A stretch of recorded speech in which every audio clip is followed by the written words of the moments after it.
പ്രസിദ്ധമായ എറണാകുളത്തപ്പൻ ക്ഷേത്ര ഉത്സവത്തിന്റെ ഭാഗമായുള്ള പ്രസാദ ഊട്ടിന് തുടക്കമായി.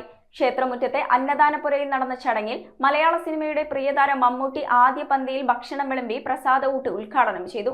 ജനുവരി 23-ന് ആരംഭിച്ച ഉത്സവം വൈവിധ്യമാർന്ന ചടങ്ങുകളോടെ ജനുവരി 30-ന് സമാപിക്കും.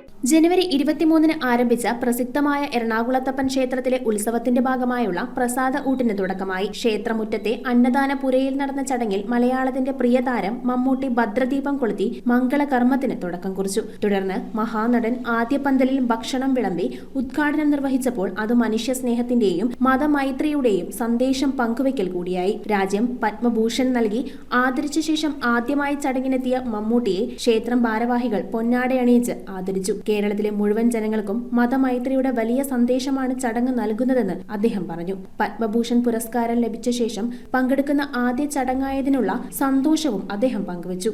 ജനുവരി 23-നാണ് എറണാകുളത്തപ്പൻ ക്ഷേത്രത്തിലെ ഉത്സവ ചടങ്ങുകൾ ആരംഭിച്ചത്. വൈവിധ്യമാർന്ന ചടങ്ങുകളോടെ ജനുവരി 30-ന് ഉത്സവം സമാപിക്കും. News bureau, Kochi.